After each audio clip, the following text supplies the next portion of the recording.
Welcome students to the online lecture session initiated by St. Vidya Mandir English High School and Junior College of Science and Commerce at Vasai East. I proceed to Unit 2, Lesson 5, Let's March by Kailash Satyarthi. Students, this lesson is the form of a speech given by Kailash Satyarthi while accepting the Nobel Peace Prize in 2014. I have divided this lesson into two videos, video 1 and video 2, that is a continuation. So students, welcome for the English lesson of Standard 10th. Let's march. About Kailash Satyarthi, let us know about the author. Kailash Satyarthi was born on 11th of January 1954 in Madhya Pradesh. His real name is Kailash Sharma. Being influenced by Dayanand Saraswati, he changed his surname to Satyarthi, which means seeker of truth.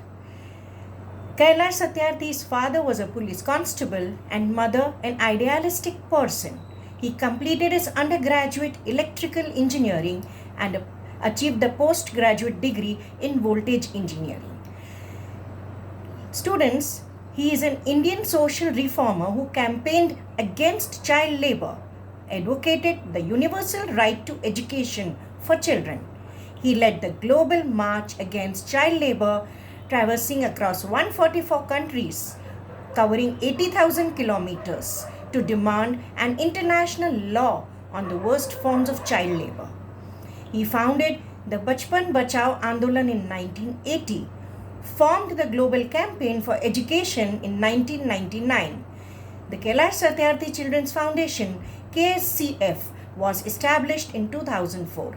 He established Goodweave International. Isn't that great? He is a recipient of a Nobel Peace Prize. He was named as world's greatest leader by the Forbes magazine. Kailash Satyarthi is none other person than who was listed as one of the 11 human rights activists whose life mission is to provide others with dignified life. Today, he is settled in New Delhi with his family. As I told you earlier, the lesson starts as a speech. Let's march. My dear children of the world, Your Majesties, Your Royal Highnesses, Excellencies, distinguished members of the Norwegian Nobel Committee, dear brother Tom Harkin, brothers and sisters, and my daughter Malala. From this podium of peace and humanity, I am deeply honored to recite a mantra from the ancient texts of wisdom, Vedas. This mantra carries a prayer, an aspiration, and a resolve that has the potential to liberate humanity from all man-made crises. This speech further adds to his opinion about he has urged everyone to come together to achieve global progress and create knowledge that benefits all. He shares his liberating experiences every time he has freed a child from slavery. He says that he finds God smiling when he liberates every child. He narrates different experiences of children he met over the time, like the one in the Himalayas who questioned him if the world is so poor that it cannot give him a toy or a book instead of forcing him to take a gun or a tool. Even the child from Sudan who mentioned that his first training lesson was to kill his friends and family, and if all this was his fault. Such experiences compelled Kailash Satyarthi to work harder, to work towards this cause of liberating the children from such difficulties. As we move with the speech, he mentions his journey from India to Norway as a land of Buddha, Guru Nanak and Mahatma Gandhi to the land of modernization, that is Norway, which has given him such a vast experience. He believes that he is there as representing the sound of silence of the children. He said that there is no greater violence than to deny dreams of our children. Yes, he refuses to accept that our religious places do they have no place for the dreams of these children?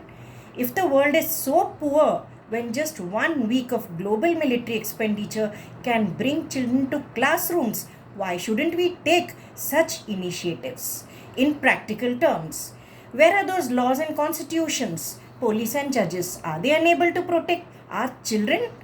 If the shackles and slavery can be stronger than the quest for freedom, it is indeed shameful. He refuses to accept. And what is his purpose in life? He believes that his purpose, my only aim in life, is that every child is a free child. Every child should be freed. He says every child should be able to grow and develop, free to eat, sleep, and see daylight, free to laugh and cry, free to play and learn, free to go to school, and above all, free to dream. As the speech continues, you can also read in the text how he has mentioned about his successes and failures. He has given the acknowledgement of his success to the privilege of working with many courageous people who have had the same aim like him. He has also mentioned his failures, and he says, indeed, it is shameful. He shares the success stories. Also, he has shared the success stories of reducing the number of children from their dropouts he has reduced the number of child laborers to 1/3. He has also found reduction in child mortality and malnutrition, preventing many of the child deaths. What about the failures? It is about, he says, I am afraid that day is not far away when the cumulative result of this failure will culminate in an unprecedented violence that will really be suicidal for humankind.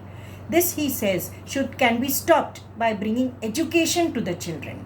The solutions to the problems is that not in the conferences and seminars. So, where is the solution?